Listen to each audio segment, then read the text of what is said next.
Amen. Thank you, Pastor Monene. I'm just thinking about one of these days we will say that on Sunday, Pastor Monene is leading worship.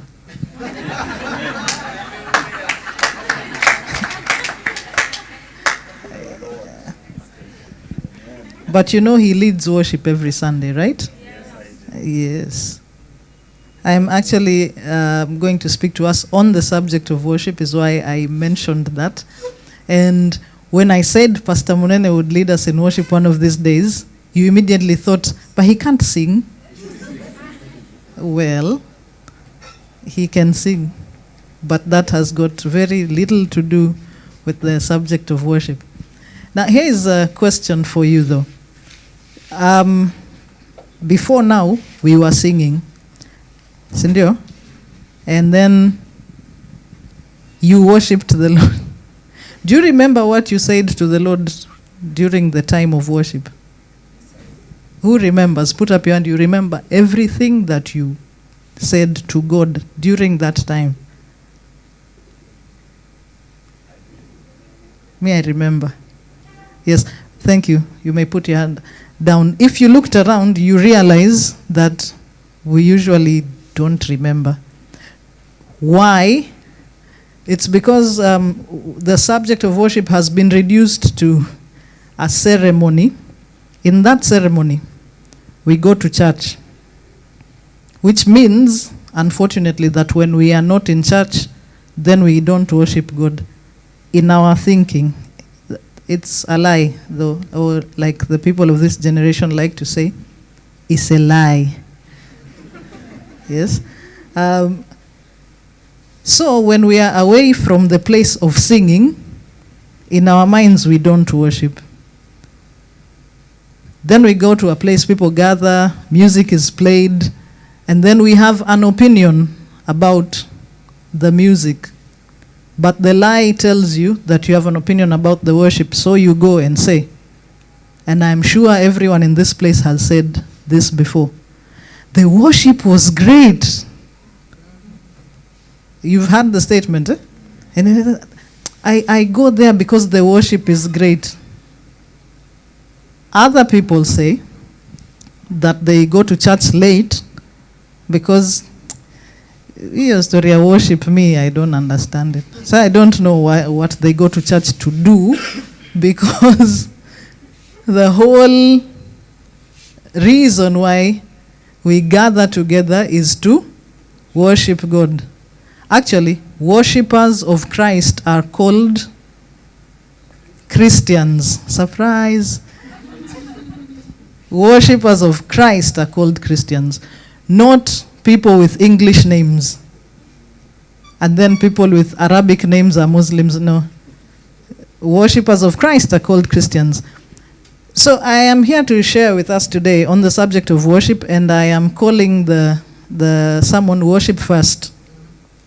Worship first, and then you may add service second, or all of these things shall be added unto you, anything that you like.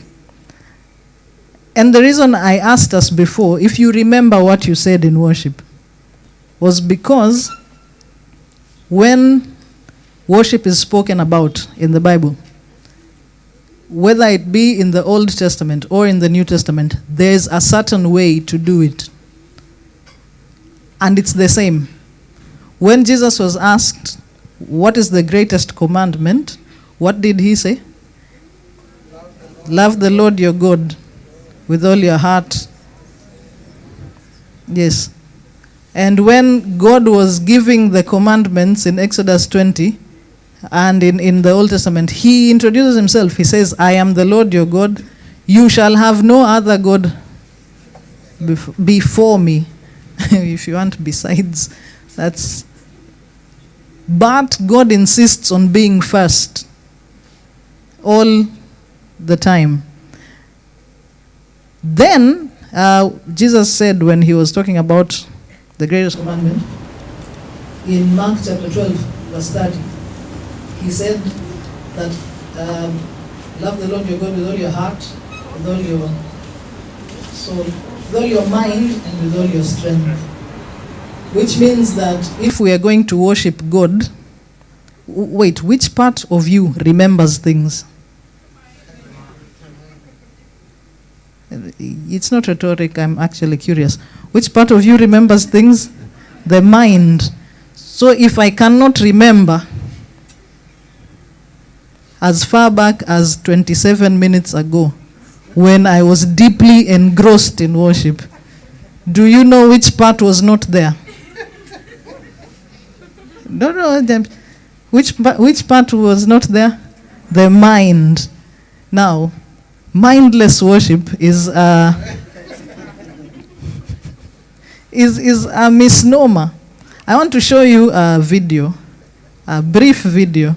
I chose to call it mindless worship. So I showed it to the worship team, so that's why some of them are giggling. But just watch. This is what mindless worship. I gave you the answer, but just watch the video.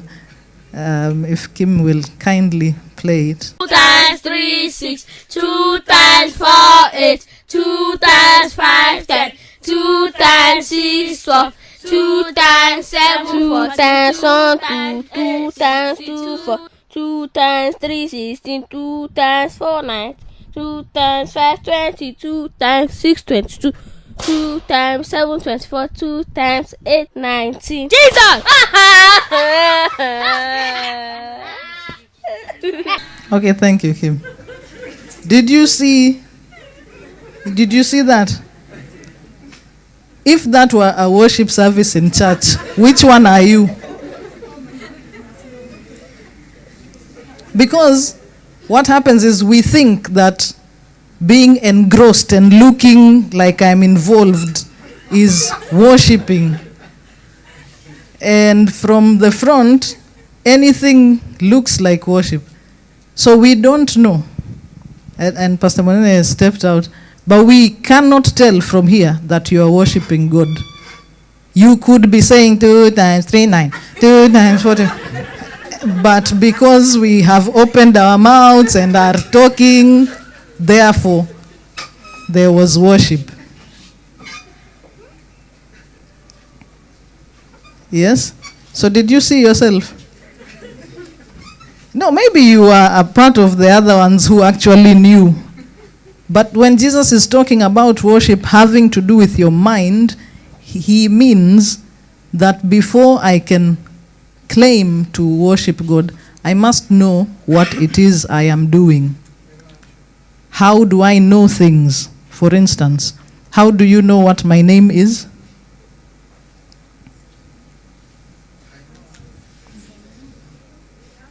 You ask. Or maybe you heard Pastor saying, Penina is going to come, so you know that is me. How did you know what your own name is? You were told. Yes. One of the first things I want to share with us is about whose responsibility it is to ensure that I know how to worship God. Whose responsibility do you think it is?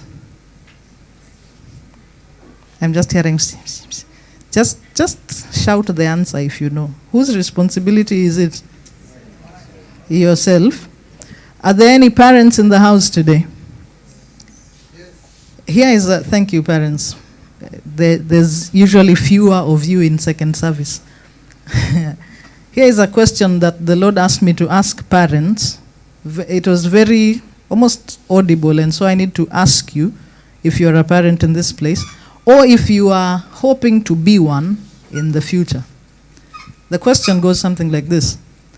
If your children were to be allowed into heaven based on how you live your life, would they make it?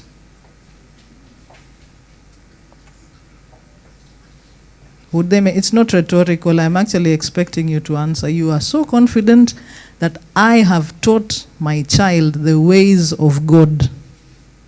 They know God because I brought them and introduced them, and I taught them to follow God, and so now, wherever it is they are, I know that whatever it is they are doing, God is happy with. If your children were to be let into heaven based on what you taught them, would they make it? If you are certain, say loudly with confidence. Okay, thank you. If you are a child, if you are to be allowed into heaven based on what your parents taught you. Yes, Baptista here, I know his parents. I agree. I also see my brother somewhere across the room. Even us would make it based on what our parents taught us. But why am I asking us this? This is what the Bible says in Deuteronomy chapter 11. If you'd be so kind as to turn there. Deuteronomy 11 from verse 18. I'm going to read it out loud. I don't know if they will be so kind as to put it up on the screen. But I want you to listen and follow on your Bible and tell me if yours and mine are saying the same thing. It says this: Therefore, you shall lay up these words of mine in your heart and in your soul, and bind them as a sign on your hand, and they shall be as frontlets between your eyes. You shall let Pastor Munene and the children's church teachers teach them to your children, and in school they will teach them good manners. You don't do anything, just expect everything from your children when you walk by the way, when you lie down and when you rise up. And Gospel Center and Keswick shall write them on wall hangings, and you shall go by there and admire them, so that your days and the days of your children will be multiplied. Yeah, whose Bible says like mine? What did yours say? Who was to teach their own children? It's only Paul, Pastor Munene, and Alice. They are to teach their own children. The rest of you, who is to teach yours? No, seriously, it's not rhetoric. I want us to understand each other. You see, response is part of worship. You are to teach your children how to respond to the word. How will they know if you don't teach them? So let me ask again, whose responsibility is it? Yes. Teach them to your children, your own children. Okay? I will teach them to mine. When I was last preaching, let me tell you what my friend used to say when he was about 9 years old. You teach your children, I will teach mine. So, anyway. You remember that, yes? The worship of God, it's the first duty of man. And it is the only duty of man, really. And by man, I'm talking about men and women. It is what God created us to do. But when we do not know what that is, we can't do it. You remember earlier I was asking if you remember what you said to God during worship.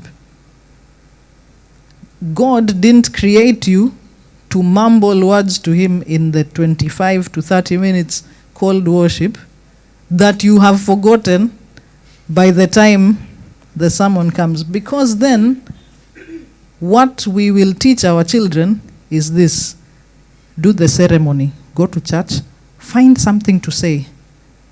When the music is over, just say some few nice words, and then when we get out, it's okay if you don't remember.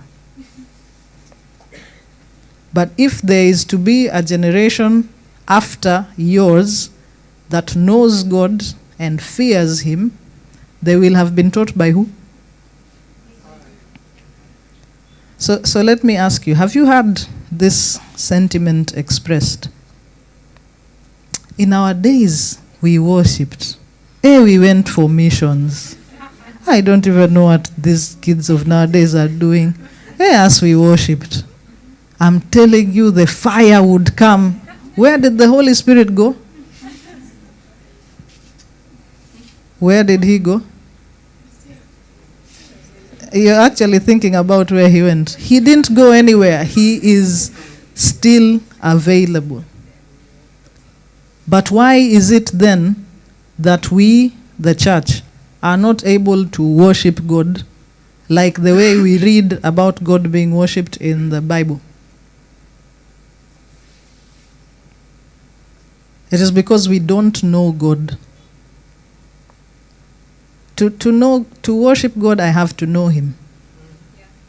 For me to introduce someone, for instance, if I was to introduce a speaker here, I'd have to know their name, where they came from, what they have accomplished, and I would make it my business to know before I introduce them, so that I am sure that when I let them speak, what cometh forth from them would be substance, not nonsense.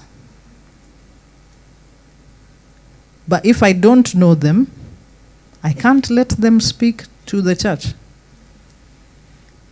Now Jesus sent us out, go into all the world and preach the gospel to every creature. And he said, this gospel of the kingdom will be preached as a testimony to all nations, then the end will come. Now the church is waiting for Jesus. Has been for a while. But the church is unable to preach Jesus because the church does not know Jesus. Apart from the three or four words that we know to say. I don't know if you understand what I am saying. We, the church, need to make it our business to know the God we profess. To know God, or rather to worship God, we have to know Him. To worship Him, we have to love Him. Let me tell you a few things the Bible says about worship and loving God. Matthew 6:21. Matthew 6:21 says, Jesus said, "For where your treasure is, there your heart will be also." Okay. Remember when the first commandment is mentioned, it says, love the Lord with all your heart. Now your heart is where your treasure is. That means the things that you value are what you put heart into. They are also what you put thought into. Like if you value money, money is valuable, right? If you value money, you don't sit at home and think, it would be nice to have money, and then do nothing else. If you value money, what do? You go and look for it. If you value food, how do we know? How do we know? You know where the best everything is found. If we ask you, I have guests, I want to take them out for you tell me this place and this place. Don't go there. Their chicken is usually raw on the inside. Don't go. I wish I'd have shown you the clip about a young boy who loves chicken. Maybe another day. But if you value food, you will know. You have all the information. You know when there's a deal. Like those people who value pizza. When do they go? You see? That one, even with your eyes closed, you know. And nobody needs to ask you many times. Even I didn't ask you when it was. Did you notice? I just said if you value pizza, it's a terrific Tuesday. Okay. Now, if you love God, how do we know?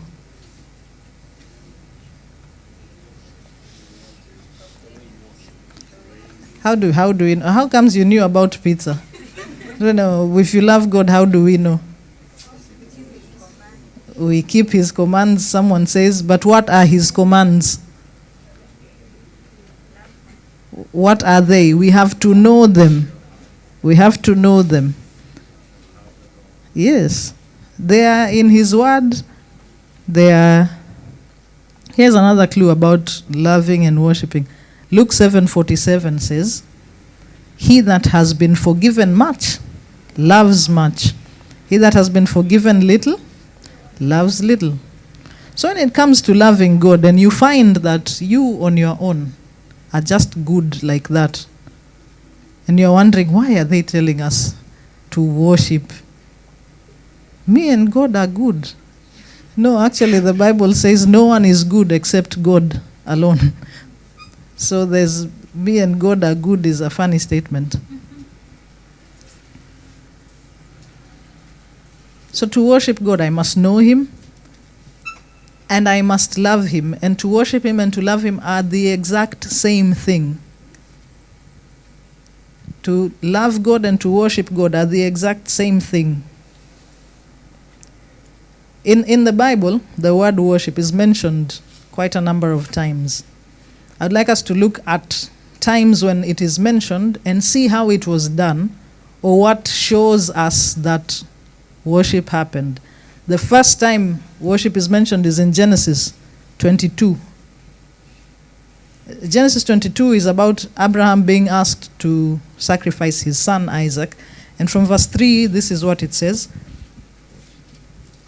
Early the next morning, Abraham got up and saddled his donkey. He took with him 2 of his servants and his son Isaac. When he had cut enough wood for the burnt offering, he set out for the place that God had told him about. On the third day, Abraham looked up and saw that place in the distance. He said to his servant, "Stay here with the donkey while I and the boy go over there. We will worship, and then we will come back to you." Now, Abraham took with him a few things. What were they? Firewood. No, he left the donkey. He carried his son and firewood and a knife and the fire. Okay. Do you see, or do you think that there was a worship team waiting up the mountain? They were just waiting for Abraham and Isaac and come with the firewood, set it over there, and then give me the beat. And then they began to sing. No. So how was Abraham going to worship? He was going to sacrifice what? Who he did what? Yes. So there's no separating worship and love. You know, unlike David, you know, when they were going to anoint David, all of the sons of Jesse were called and he was forgotten. Until the prophet had to ask, this is all.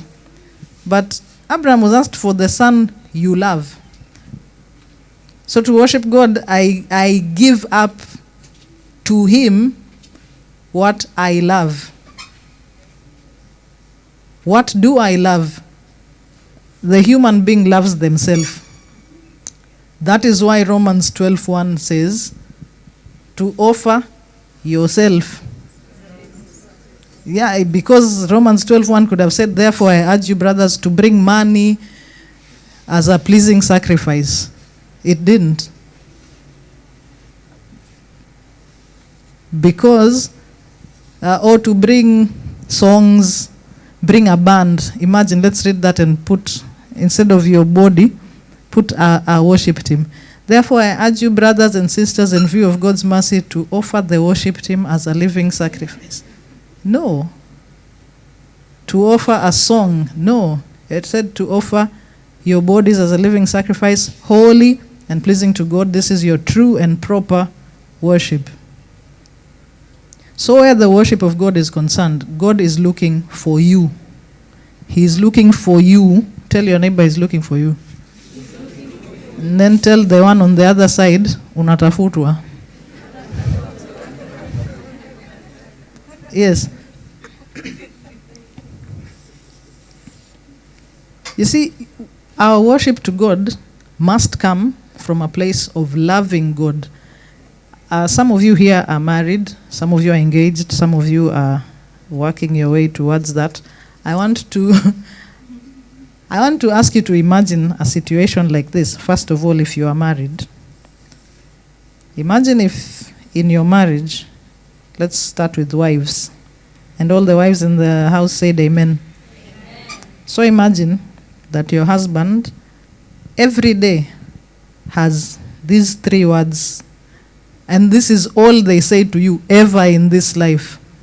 Hi, you look nice. Yes, hi, you look nice. Hi, you look nice. And now today is date night. Are you imagining? The children are being watched by babysitters. Maybe it only happens in the movies, I don't know. But there's just the 2 of you, and you're seated there from across the table from each other. Mariam and Fred says, hi, you look nice. Hi, you look nice. Hi, you look nice. Hi, you look nice. Hi, you look nice. Hi, you look nice. Hi.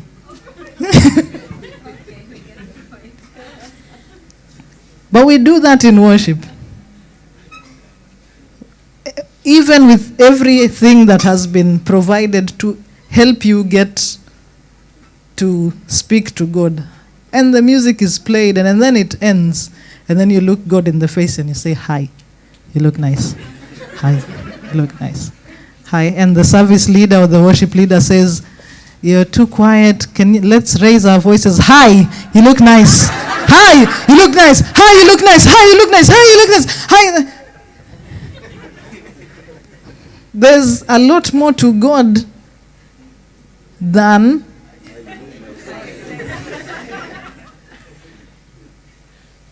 so wives, would you still be married if that was all there was to your intimate time? Okay, now husbands, imagine if now after you have finished with you look nice, it's your wife's turn to exchange pleasantries. And they said, hakuna mafuta, hakuna sukari, hakuna mafuta, hakuna sukari. Naomba pesa, hakuna mafuta, hakuna sukari, naomba pesa. What would you think? And the ones who are not married, imagine.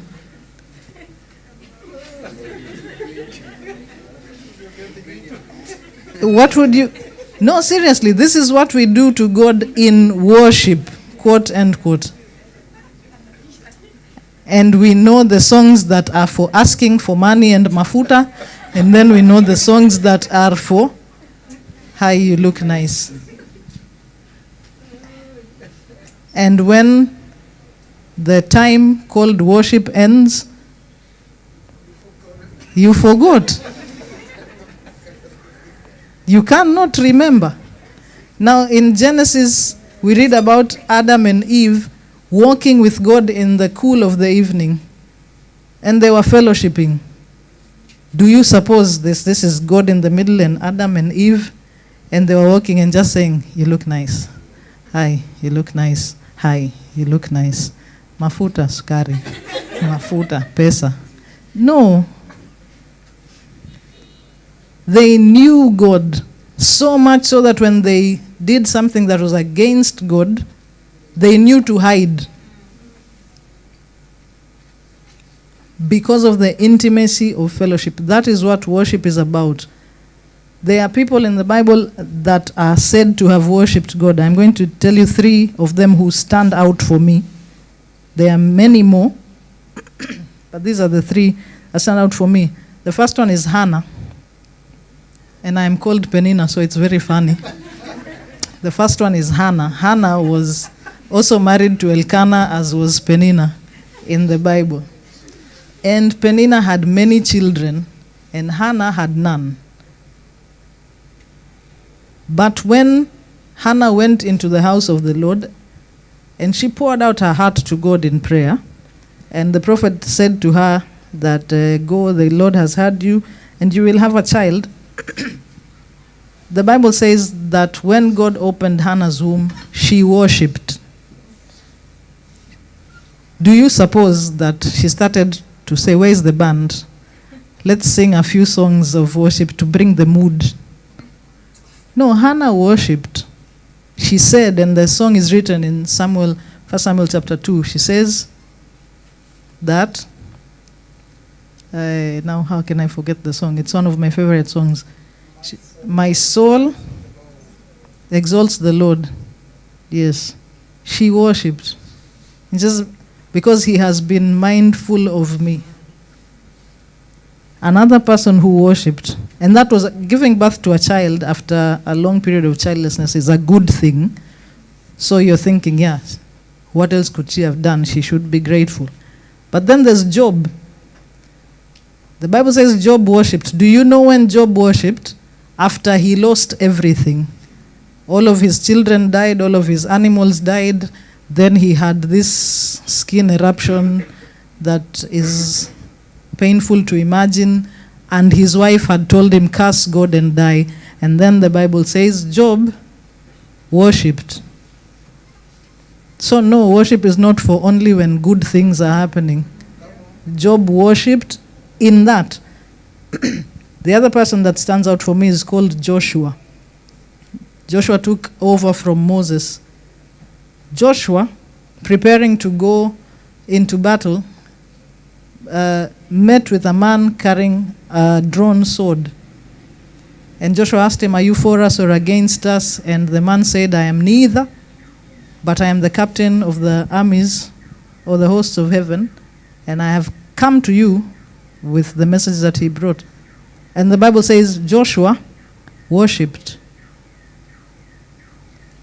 In all of those times, they were not told, for the next 30 minutes we will sing songs as you worship. In all of those times, they had an encounter with God, and a response came from out of them, which was worship. What the Bible says is that out of the abundance of the heart, the mouth speaks. Which means that when I have nothing to say, where the worship of God is concerned, what is abundantly inside my heart? Wait, let me ask again, because out of the abundance of the heart, the mouth speaks. When I have nothing to say, what is the abundance of my heart? Nothing in abundance. Do you understand what I'm saying? So I'm calling us as a church to go after God so that the abundance of our heart is God himself, his word, his promises, who he is, so that in my life, coming out of my mouth is the abundance of what? Worship. Thank you, Paul. So, worship first, service second. That means then that whether there is music or not, I understand that God is sovereign, that I owe him my life, therefore I respond to him. When I am called upon to serve, I do it cheerfully. When I am called upon. Now there's a difference between serving from a place of compulsion and serving because I love God. For you, if you are married again today, I'm just on your case, you serve, or maybe you used to serve your husband or your wife just because they are them. Because it's duty. What? Let me not comment on that. Because when people love, they go out of their way to do things for the people they love. But when it becomes duty, like the good lady said, then we are at a dangerous place.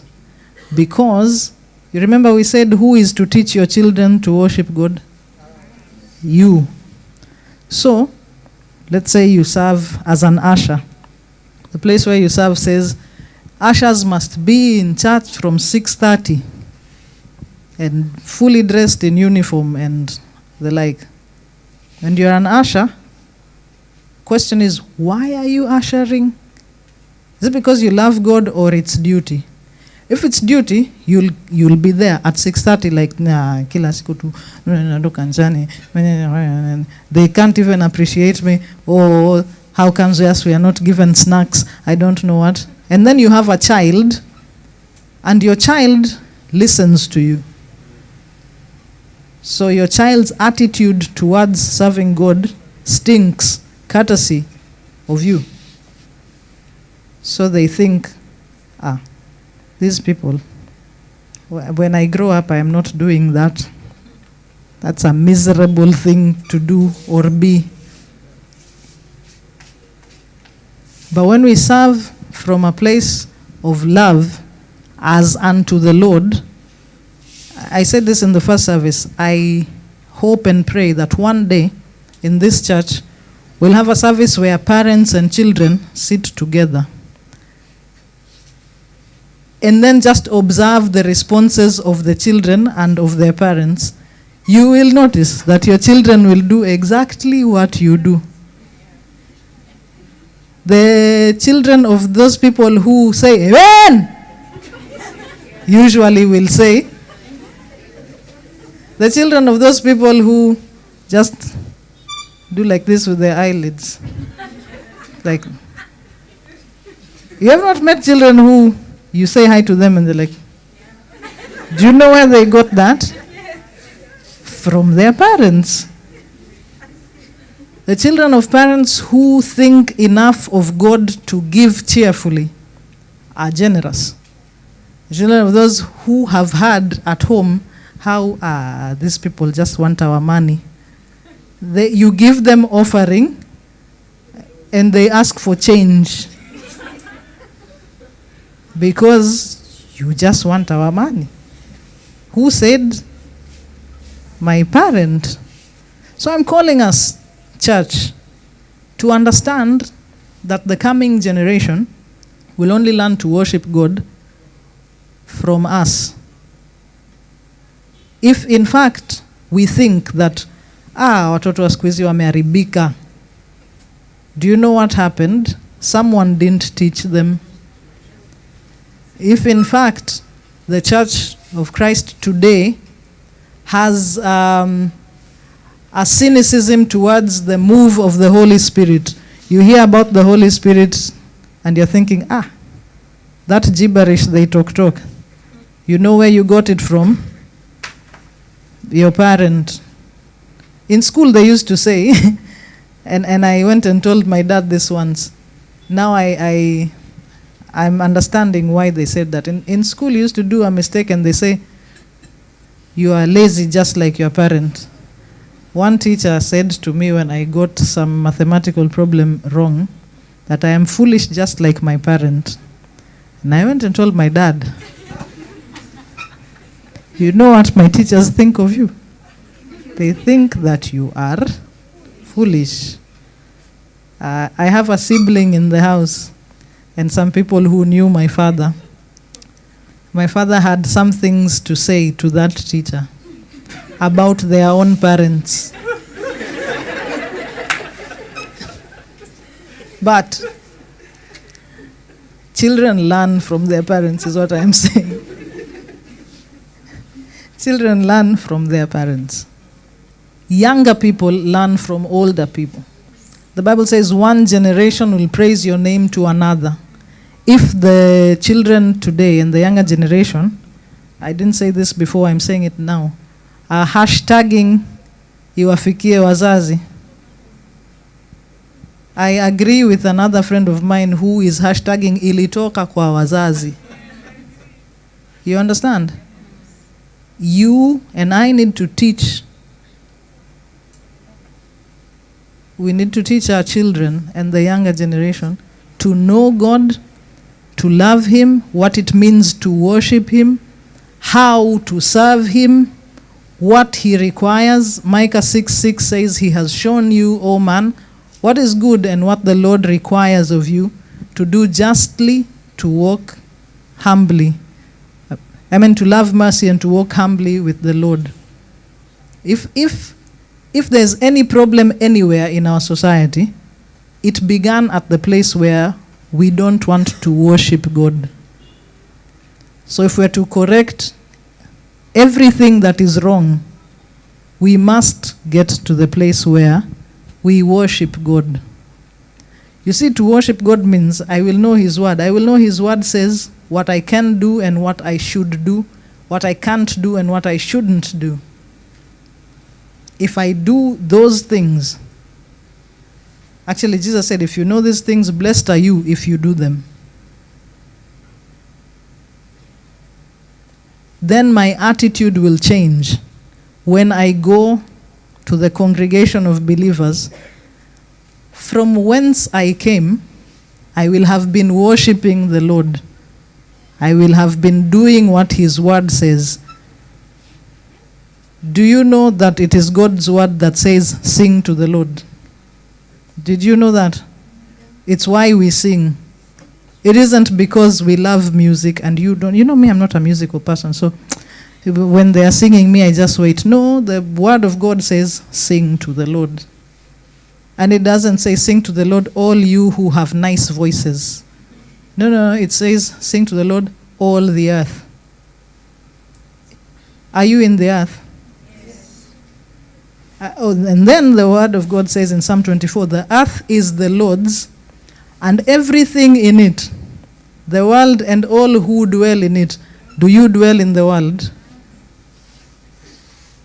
Why? You were thinking about that. Who dwells in the world? Say yes. Yes. So, worshiping the Lord is for you. Say amen. Amen. And to worship the Lord, you must know Him. You must know Him. To know Him, you must seek Him. Matthew 7 says, to seek first the kingdom of God and His righteousness. And then all these things, the ones that you are seeking, will be added to you. Ensuring that worship is always first means having an understanding of God's greatness and worth, and then consequently doing all you are doing, which is service, with the realization that God is in everything that you are doing. So when you go to work and your boss is annoying, that has nothing to do with worship. You are working as unto the Lord. You are keeping standards of excellence because God is holy. Not because if I don't, I will be fired. No. So when we begin to worship like that, then everything we do, we will do excellently, and things cannot remain the same. Yeah, we even say amen with excellence. Imagine. I want to begin to end. I want to begin ending by saying this.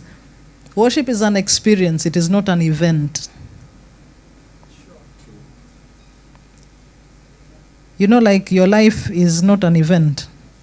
Do we celebrate you all the time? No, you got born, now you are alive.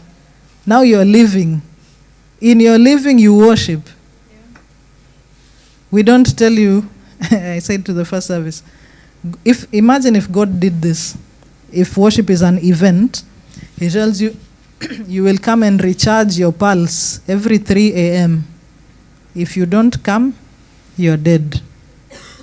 How many of you would be alive still?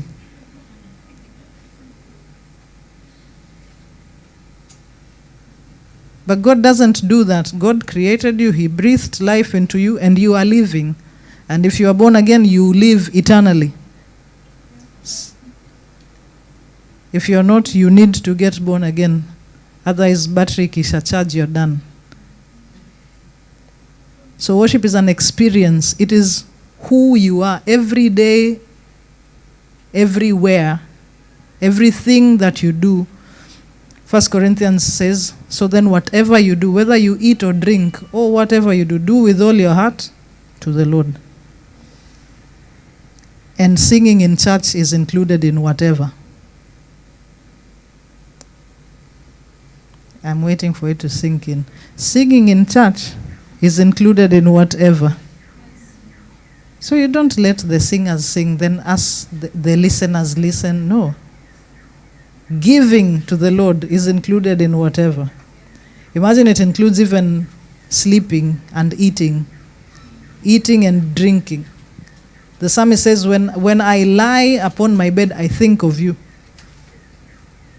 In the watches of the night. That is worshiping God. Then worship is perpetual. It is not something that we do and then when we were young we worshipped. Then we grew old. No. It's something we do until forever, actually. I was going to say until we die, but guess what they are doing in heaven? Revelation has the account of people declaring in worship, worthy is the Lamb. So it is going to continue. Yes. And you're going to have to remember, because your mind must be involved. Like, what was our first point again?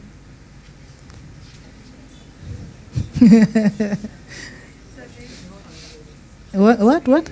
Yes. And then we offer ourselves in worship, not our things. Please say to your neighbor, we offer ourselves, not our things. Not our things. Jesus said to the Samaritan woman, these are the type of worshippers the Father seeks. Those who worship in truth and spirit. Everything you have, by the way, belongs to God. So if the owner wants them, he can take them. Yes. And finally, we prepare ourselves for worship by worshiping every day. We prepare ourselves for worship by worshiping every day. If you are an athlete, for instance, if you're a swimmer, how do you train? By reading books or by swimming? If you're a runner, you train by doing what? Yeah, if you are a farmer, you learn to farm by farming. If you're a worshipper of God, you learn to worship God by worshiping God. You don't wait until when you grow up, until when you are old. No, you just worship. You live your life in a way that says to God, I know that you are great. Everything I am and have belongs to you. And therefore, in response, I am going to live according to what your word says. So people look at me. Jesus said, you are the light of the world. A city that is on a hill, it cannot be hid. So wherever I am living knowing, look at me, you'll see what Jesus is like. That is worship. Not at, misiom spiri, isn't it? No, that's trying to put the city under the hill. I'd like us to pray. I'd like us to think about yourself and think about that child in that video where worshiping God is concerned. I'd like us to take like 2 minutes and just say to God, I want to worship you. I want to worship you like you want to be worshipped. So help me, Holy Spirit of God. Help me to worship you the way that you want to be worshipped. Show me in your word what worshiping you ought to look like. Lead me into all truth. Yeah, don't do it in your mind. Just pray out loud and ask God to help you. Lord Jesus, help me. I desire to worship you. I desire to have my life be such that it points to you as Lord, like a city that is on a hill which cannot be hid. I pray that you would enable me, Lord, to worship you. Would you be pleased to accept my lifestyle as worship to you. Lord, so that wherever it is I am, whatever it is I do, glory comes to you.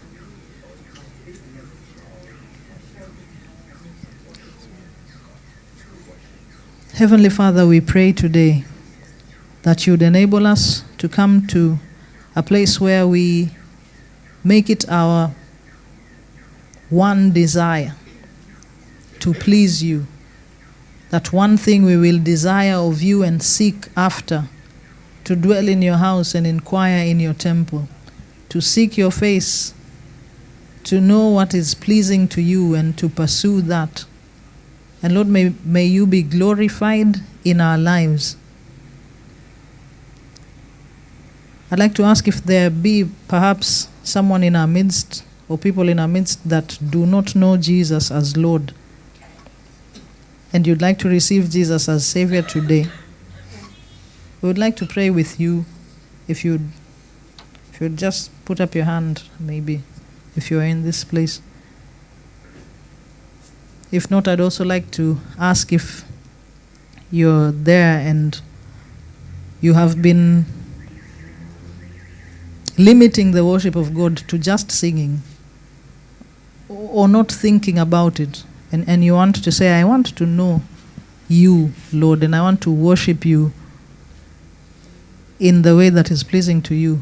Please raise your hand and we will pray together. And I'm going to... Heavenly Father, we pray. I thank you for these brothers and sisters that have lifted up their hands. And Lord, even I join with them and ask that you teach us how to worship you. Teach us, Lord, to walk in your ways. Teach us to want to know you. Cause there to be a hunger in our hearts for you as the deer pants for the waters. That, Father God, we would get to understand what the psalmist meant when he said that a day in your courts is better than 1,000 elsewhere. Help us, Lord, to not limit you and put you in a box and think that we can separate the worship of you from our daily lives. We pray that every day we would live out our lives in a way that people looking at us or living with us will know who you are and desire to know you also. We thank you and honor you. In Jesus' name we pray. Amen.